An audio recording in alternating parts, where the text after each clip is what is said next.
Bien-aimé, écoute, tout ce qui t'empêche d'écouter la parole de Dieu n'est pas un hasard.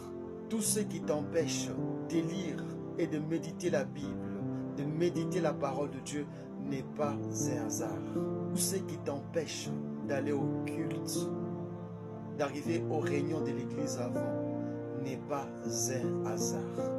L'ennemi est un stratège. Il t'empêchera de mettre la main sur ce qui t'éclairera, sur ce qui te libérera, sur ce qui te sauvera. La parole de Dieu ne soigne pas seulement le corps, elle soigne l'âme, la pensée, et elle te libère du mauvais caractère et des mauvaises habitudes.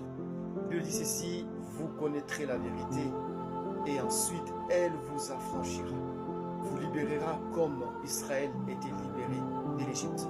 Le peuple de Ninive était guéri du péché. La vérité vous établira comme Saul en Paul. Donc, trop occupé ne peut pas écouter. Le diable veut que vous soyez plus occupé afin de ne pas écouter. Enfants d'Israël en Égypte, Moïse et Aaron sont partis voir le roi Pharaon.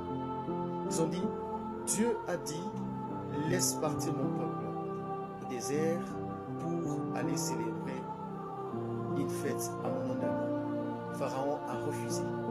Pharaon s'est dit, si je laissais Moïse parler à chaque fois aux enfants d'Israël de leur liberté, ils peuvent se révolter un jour puisqu'ils sont nombreux et ils sont très forts, se révolter contre nous.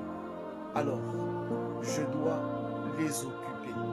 Il dit à tous ces gens qui étaient en train de surveiller les enfants d'Israël en train de travailler, que vous devez leur ajouter beaucoup de travaux, afin qu'ils n'écoutent plus Moïse, afin qu'ils snobent Moïse.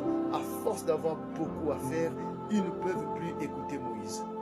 Alors plus de la paille, eux-mêmes vont commencer à chercher du chaume pour cuire des briques. Le diable aussi fait la même chose aujourd'hui.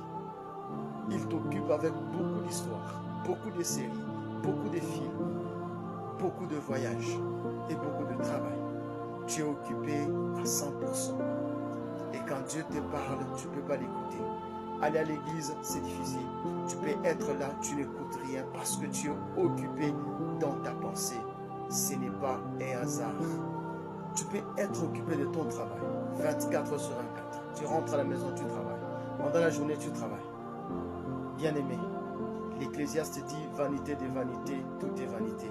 Il y a des gens qui ont travaillé comme toi. Et pendant que je parle, ils sont sous la terre. L'Ecclésiaste dit encore ceci. Chaque chose a son temps. Quel est le temps que tu donnes à Dieu?